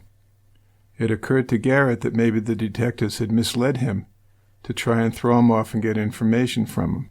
Well, that's kind of naive. He was very naive, but, like I said, he hadn't had a lot of experience with women, and he was super shy, and Liz was very manipulative. I mean, she took manipulation to a whole new level. That's for sure. So she was sending phony emails to Dave from Garrett, claiming that Garrett was involved with Carrie and asking if they wanted to double date. So Liz hoped that these emails were going to convince Dave that Carrie was still alive, I guess. And Dave showed no signs of doubting that Carrie was alive and she was the stalker. So Liz has definitely fooled Dave, at least. She has. And such a long time had passed since Carrie's family had seen her. They were completely convinced that the texts and messages that they were receiving had not been written by Carrie. Yeah, now in the spring of 2015, new detectives were assigned to Carrie's case. And to avoid tunnel vision, one of the detectives worked as if Carrie was still alive, and the other worked the case as a murder case. It was certainly beginning to look like she wasn't alive. She hadn't withdrawn any of her money. She hadn't used any of her credit cards or debit cards. Then the big question was, well, who's sending all these texts? Why would Carrie's killer impersonate her for 3 years? Now, usually female victims are killed by an intimate partner or a family member, so that certainly made Dave a primary person of interest. But as he was eliminated from POI status, the focus turned to Liz. And as they read emails and texts, Liz's obsession with Dave became more evident. Police found the email from the 2013 kidnapping hoax, and the metadata on the phone showed it had been taken with an LG phone identical to the one Liz owned. Right, so that was the email that was sent with a picture of a woman who looked like Liz, bound in the trunk of a car. Right. Or it could have been the back of the Explorer, actually. So on December 5th of 2015, Liz made a 911 call from a deserted park. And this was a dark, creepy place at night. It had 2 unlit parking lots. It was at 6:41 p.m., but in December it's pretty dark by then. And Liz was crying, and she said, "I've been shot in the leg." She said that the assailant was a female who shot a couple of times but only hit her once. She was shot once in the thigh, but the bullet hadn't hit the bone or any major blood vessels. So she was apparently lucky in that way. So Liz said she'd been sitting on a bench about 100 yards from her car when she was shot. Then she seemed to come to this realization all of a sudden. It was Amy Flora, she said. Amy shot me. And she told the detective that Amy had suddenly appeared and yelled at her, "So you like fucking, Dave?" And then shot her and ran off into the night. So this is some story. Isn't it? And to think you're going to get away with it is just idiotic and crazy. So what was her reason for being in this dark, creepy place at night? Yeah, good question. Anyway, so Liz gets rushed to the hospital. Amy's sitting at home on her couch, playing games on her iPad, and she heard noises outside. Somebody was obviously outside her door. And she called out, "Who is it?" "Police." When she opened the door, she was confronted by 3 officers with guns. That'll get your attention, won't it? Certainly, it would be terrifying. The police told Amy that Liz had been shot and that she said Amy was the shooter. Amy was terrified, but she couldn't help but laugh a bit. I mean, it was crazy. She hated guns, and the idea that she would have shot anyone just would not be believed by anyone who knew her. Anyway, she'd been home for hours with her children, and she agreed to let the police search her home. An officer called the hospital to let officers there know that it didn't appear that Amy was the shooter. And when they told this to Liz, she said, "Well, it had sounded like Amy." Then Liz called Garrett to tell him she'd been shot. And Garrett had been getting suspicious of Liz and getting more and more concerned. She told him she was just going to Walmart. So what was she doing in that dark park? But Liz asked him to come to the hospital. He said, "Well, no, I'm not bringing the kids there." So he called Dirk and had Dirk pick up the kids. Then Garrett did go to the hospital by himself. Garrett asked Liz if the shooting had something to do with Carrie and Dave, because that's all he'd been hearing about through texts. And Liz cried and didn't answer, and she really couldn't give him any good reason why she was at that park.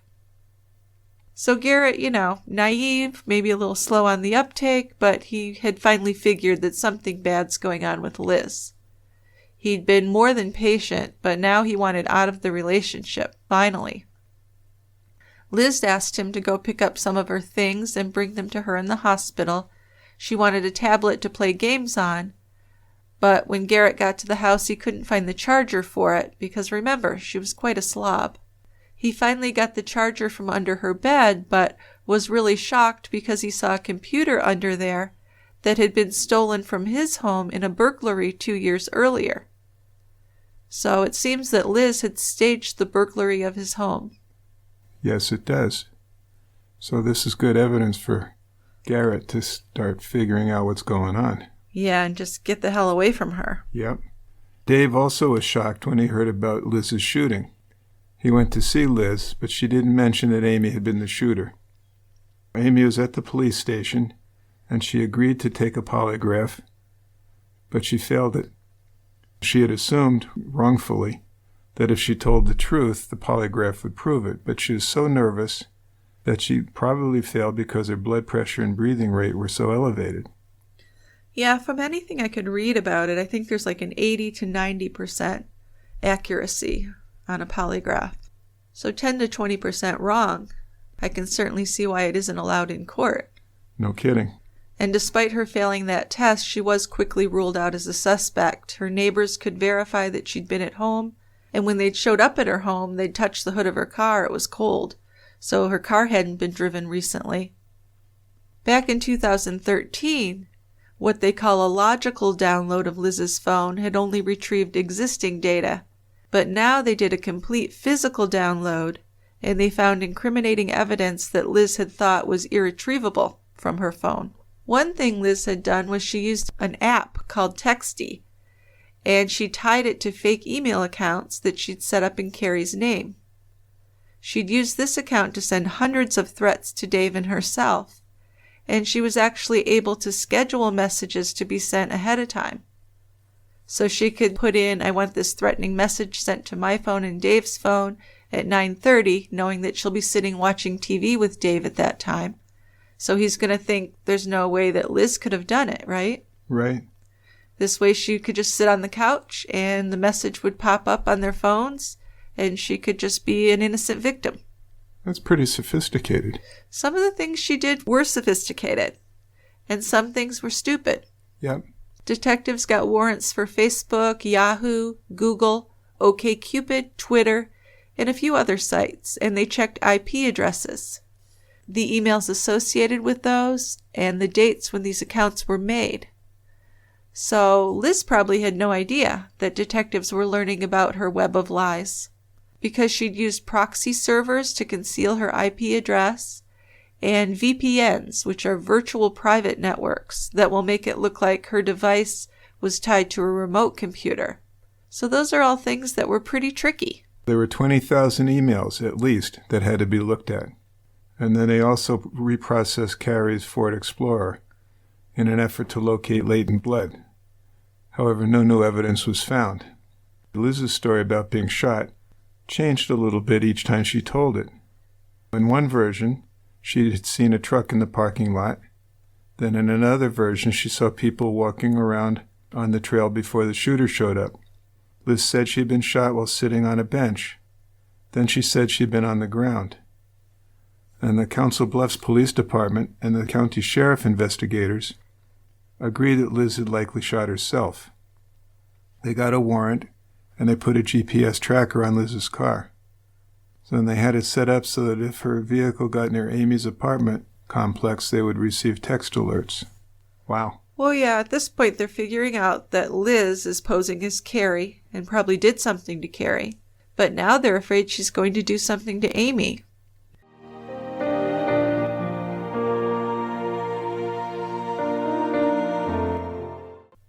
I think by telling them that Amy shot her, she's trying to set Amy up as Carrie's killer. Sure. The GPS tracker actually alerted the police many times each day because Liz would drive through Amy's parking lot, but she'd drive away. If she'd stopped there for more than a minute, officers were to rush to the scene. Liz was called into the police station for an interview on December 14th, 2015. The detective explained to her that he was working on a missing persons case and that some remains had been found. He said that they were waiting on an ID, but that they believed the remains belonged to Cari Lea Farver. Detectives had made this up in the hopes of getting information from Liz, so it wasn't true. But now at least the investigation is starting to go in the right direction. It took a hell of a long time. Certainly did. Liz was asked if she had met Carrie, and she told him about the encounter at Dave's apartment. She said that Carrie walked out as she was walking in, and Carrie had called her a bitch. And this was the only time Liz said she'd ever seen Carrie. Then she suggested to the police that Amy could be the real stalker. The detective said he hoped to build a case against Amy, but he didn't yet have enough evidence. So he asked Liz if she had any evidence of threatening statements from Amy. Please share them with the police. And guess what? Yeah, they're setting her up here. So 4 days after, Liz forwarded an email to the detective, claiming to have received it from Amy. The subject line was, "I shot you." I guess that's pretty direct. Yeah, not subtle. And the email read, "I shot you, Liz, to make sure Dave stayed away from you. I got rid of the gun. Looks like the police haven't arrested me. No one has proof that it was me." So this is really stupid from someone who was pretty tricky with the computers. This is just so obvious. Not super clever. She'd fallen right into their trap, really. She'd confessed while pretending to be Amy. But the detective from the sheriff's office wasn't investigating the shooting. They were interested in Carrie's murder. So they told Liz they needed specifics on Carrie's murder to build their case against Amy, when of course they're actually building their case against Liz. because they know Amy didn't do any of this. That's right. That December 20th, Liz forwarded another email to the detective, and in this one, Amy was giving details about Carrie's murder. So isn't that convenient? Yeah, well, we know what the police are looking for, so I'm going to take care of this. Yeah, let's give it to them. But this was a long, rambling email, so I'll just give you the highlights. So it said, when I met Crazy Carrie, she would not stop talking about Dave. She tried to attack me, but I attacked her with a knife. I stabbed her 3 to 4 times in the stomach area. Then I took her out and burned her. I stuffed her body into a garbage can, and it ended up in a dumpster. I will never admit this to Dave or the police. Dave will always take care of me and protect me, so I will never go to jail. So I can just imagine the detectives were really happy to see this. Yes. They really encouraged Liz to share more details about the murder. And they're thinking, a lot of this is probably true. It's probably true of what Liz did to Carrie. Probably. Yeah. So to get her going, they told her, don't tell Dave that Amy's the killer. But of course, she couldn't wait to tell Dave that because she's jealous of Amy. She wants to get rid of her, too. She does. So, and then in January of 2016, Dave called the detectives, and he was asking about the secrets Liz had told him about Amy. So you were right. Liz couldn't wait to talk to Dave. No, she told him right away. And the detective told Dave to avoid Liz because she was dangerous. Well, yeah, and Dave knew that Amy didn't do this. Liz had been telling Dave that Amy was dangerous, but the idea that Amy could hurt anyone just couldn't happen. He knew that. The detectives met with Dave, and they explained that Liz was responsible for everything, all of that harassment. And they couldn't tell him all the details, but they told him that Liz was behind Carrie's disappearance. And now they were really worried that Liz would hurt Amy or the children. So at the detective's request, Dave moved in with Amy and the children, and this was all part of the plan to push Liz to become completely unglued. On February 1st of 2016, Liz was super upset. She called the detective in tears. She said, "It looks like the only person who benefits is her," referring to Amy. "She gets to shoot somebody, kill another person, and move in with Dave." She wanted to know why they hadn't arrested Amy yet. So that's really weird. She gets to shoot somebody, kill another person, and move in with Dave, as if, moving in with Dave is the big prize. That's the prize, right? It just shows so much craziness. Yeah, then there were more email confessions from Amy, purportedly, that showed up. And the emails described Carrie's 4 tattoos and the interior of her home. Yeah, it had been 2 months since Carrie's Ford Explorer had been searched. So now the police removed the front seats and peeled back the upholstery because remember there was that pink stain. Right. The passenger seat, when you pulled the upholstery off, had this large red stain that had saturated the foam. And it did react to the Blue Star spray. So they were able to get some of Carrie's hair from her mom, and they swabbed Carrie's son's cheek for DNA. And they were able to figure out that the blood was Carrie's. So now we definitely have a homicide. Yeah, and the thing that's worrisome a little bit is that she's out there. They haven't arrested her. It's very scary because she would definitely kill Amy in a heartbeat.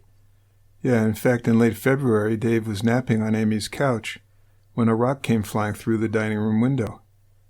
The GPS on Liz's car placed her there at the scene. Well, yeah, remember they had it so it would alarm and let them know if she stopped at Amy's place. So Liz was arrested, she pled guilty, and was released on bond. There's a worry among investigators about how her rage was escalating or seemed to be escalating, and it was entirely possible that she could kill again. Well, absolutely, and she was willing to sacrifice her pets, which is, pretty horrible, I can't imagine. Liz's new apartment was searched when she left for work in the morning, and they took every electronic item, including several cell phones. Also, they found a video camera that had belonged to Carrie, that had been missing from her home. One of the cell phones proved to have been used to call Carrie's mother in April of 2013. So Liz had been the one to call Nancy and tell her that Carrie was in a homeless shelter. Liz had an app that could change her voice so she would sound like a man, and she'd said she was Dave. Liz had used Garrett's internet and Wi-Fi, and her activity was linked to the impersonations of Carrie and Amy. And a picture was found of the interior of Carrie's car, and this picture was from December 2012, so just weeks after Carrie disappeared. And this was while the Explorer was supposedly missing. So why would she have been able to take a picture of Carrie's car if Carrie's car was missing? Why, indeed. So Liz was arrested at her job, and this was for an unpaid traffic ticket. She was taken in with a detective for interrogation, and they were asking her questions about Carrie. When asked if she'd ever been in Carrie's car, she said no. That's when the detective explained to her about finding her fingerprint on this mint container in Carrie's car. Then he explained to her about cell phone and Wi-Fi records. Yeah, Carrie's phone was located to have been at Liz's home after she went missing. So the detective told her that they could prove that she had been impersonating both Carrie and Amy.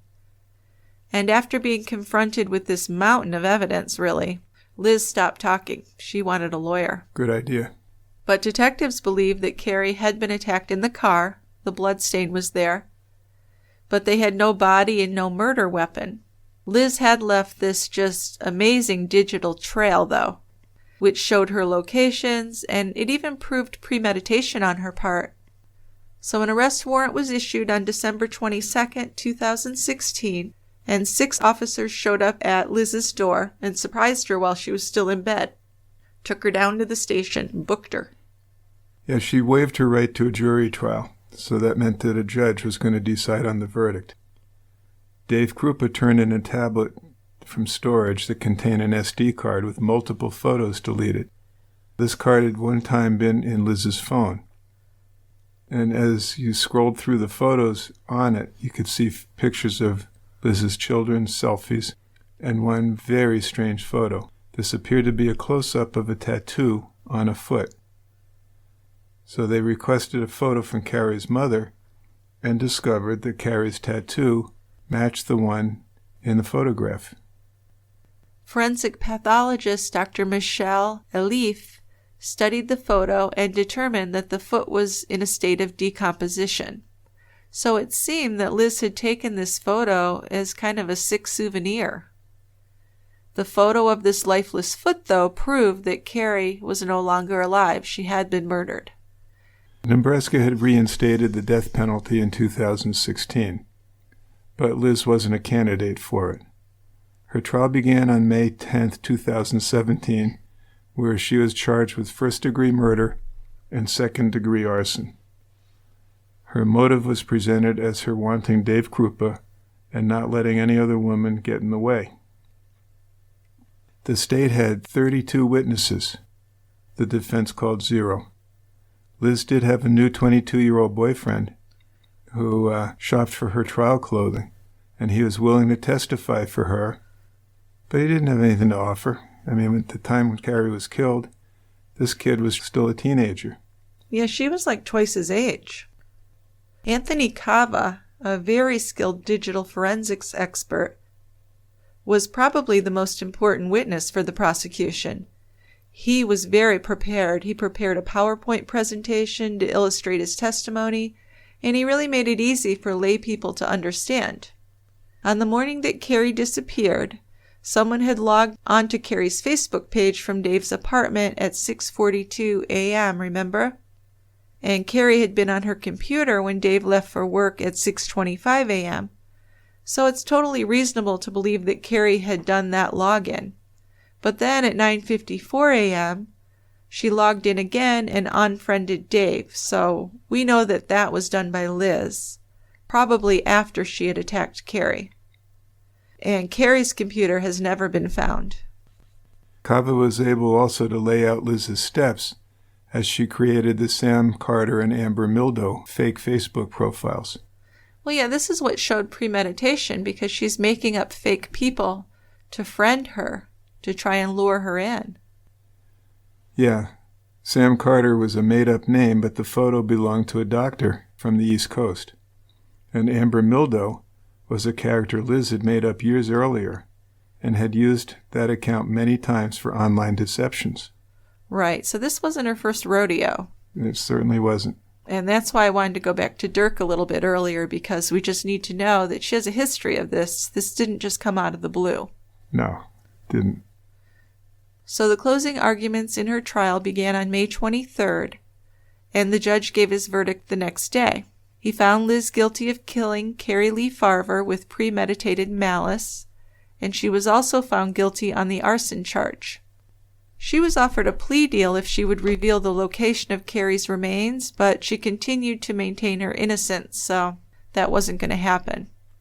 She was sentenced to life in prison for the first-degree murder and 18 to 20 years for the arson. And she did appeal in 2018, and that appeal was denied. Max followed his mother's footsteps, and he studied computer programming, coding, and data science in college. Dave and Amy continue to co-parent, but they don't live together, and they have not reunited as a couple. Liz's daughter, Trina, was put into foster care. Her son, Peter, lives with his father, Dirk. Liz continues to maintain her innocence. Yeah, and Cari is just remembered by her family and friends as this loyal person who really had a bright future that was taken away by this evil person. And her remains have never been found. No. Nope. That's just fascinating. The depths that someone will go to put forth this lie is just amazing. Well, absolutely. And I was just going to go into our sources, and the book that I read about this, it's titled A Tangled Web, which is so appropriate because this is just such a web that she created, eventually just kind of catching herself in it. Yeah, it got too heavy. Too many lies placed on top of lies on top of lies, and well, yeah. Things crashed down eventually. Well, and just the mental instability of Liz. Plus, I mean, Liz had no empathy, no compassion for people, obviously. No. And I'm thinking, she shot herself, and yeah, it didn't just graze her, she shot herself in the leg. She could have hit a femoral artery or done some real damage. Oh, she was willing to do anything for Dave. That's just amazing. So you don't understand what a prize Dave really is, do you? Nope. I guess I never will. You just don't see it. I guess if you could see it through Liz's eyes, you'd see a whole different guy. I probably would. But A Tangled Web, the book I read, was written by Leslie Rule, who is actually Anne Rule's daughter, which I found fascinating. There's a foreword to the book where she talks about how she went into the police station and did some things with her mother. I think she was a photographer in the courtroom. So just fascinating. Some other sources are Omaha World News Online Archives, the Dateline episode you mentioned, which is titled Scorned, and that's season 26, episode 1. And the narrator on it is my favorite, Keith Morrison. So you might want to check it out. TCB's music was written and produced by Tristan Capel. So why don't we do a little feedback and wrap things up? We will. I have a voicemail and 2 emails, and I amended them or shortened them a little bit just because this episode has lasted for a while. So let's do the voicemail first. This is from Jamie. She has actually 2 case suggestions, but it's the second case that we're going to talk about. Hi, Jill and Dick. This is Jamie in North Carolina. I know you guys generally skip over all the frilly words people say, but I just do want to let you know that I appreciate your podcast and all the research that goes into each episode and the medical aspects and the different perspectives that you guys share. So thank you for that. So I've been rewatching old episodes of Unsolved Mysteries during this pandemic where there's not a lot else to do. But that sparked me to call in with a couple of case suggestions that I personally haven't heard any podcasts cover, and I'd love to hear your guys' takes on it. First, there's Ted Binion's death, which probably was very well known at one time, but I think there's a whole generation that's unaware of the story. And it still contains mystery on whether he was murdered or whether he was overdosed. And there's a lot of intrigue in the story, including his family, casino ownership and management, an organized crime connection, and buried treasure. The second case that I had to suggest is Nancy Siegel. There's a lot of information on her in the FBI archives, court records, and there's a book about her. She was a gambling addict and con woman who's taken advantage of many people, but she's most well known because she got away with murder and grisly disposal of World War II veteran Jack Watkins for about 7 years. She financially drained him, and she kept collecting Social Security checks in his name after his death. But there's a lot more to it. Anyways, thanks for the consideration, and I hope you guys are doing well and staying happy and healthy. Thanks. Thanks, Jamie. Yeah, thanks, Jamie. We're doing okay. We're hanging in here. So the Ted Binion one we've talked about before, and I imagine at some point we'll do it. Okay. He was a big poker player, larger-than-life guy in Las Vegas.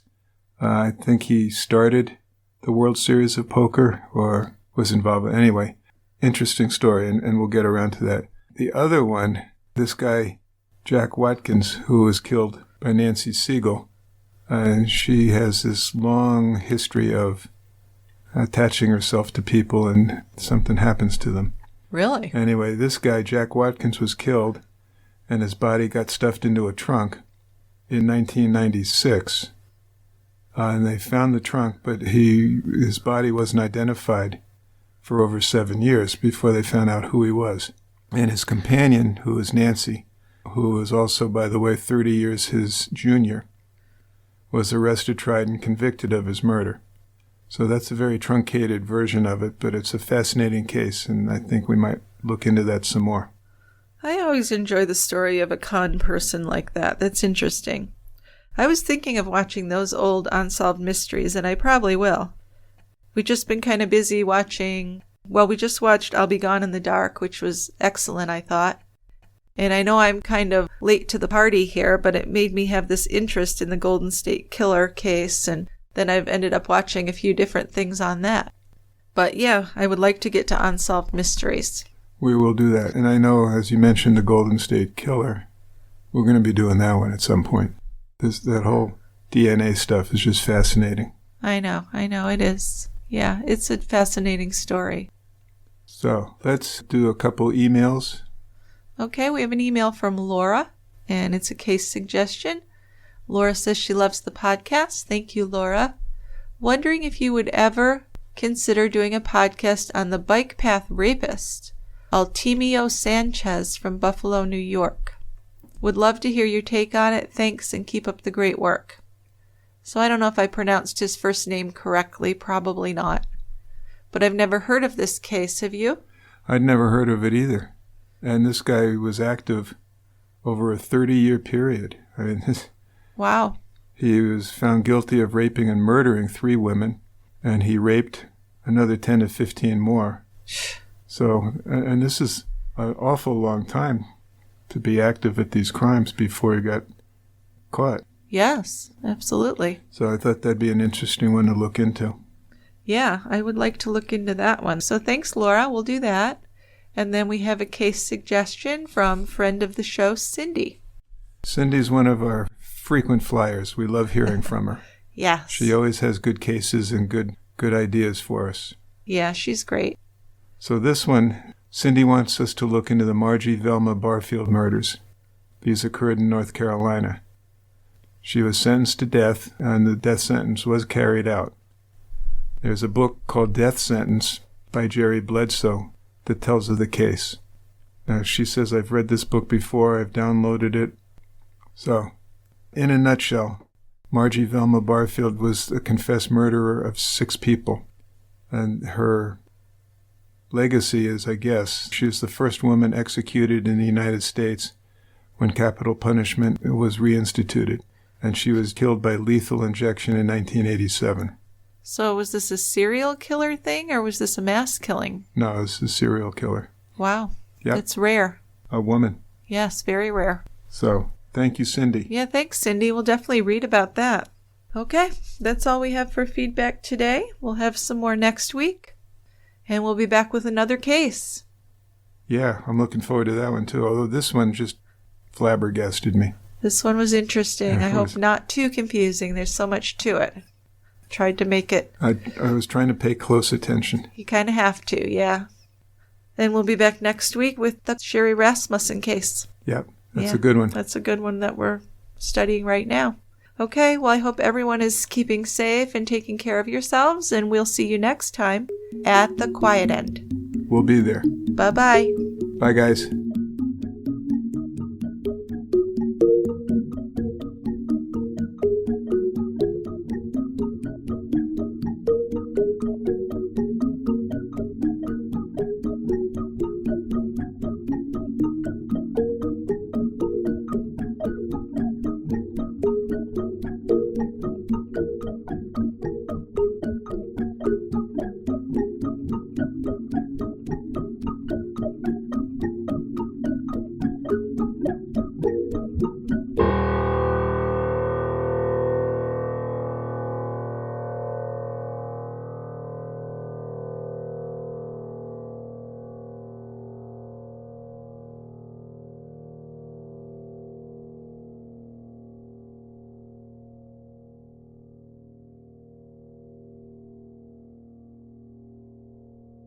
So in Dave's ideal world, he would date a handful of attractive and fun women who wouldn't make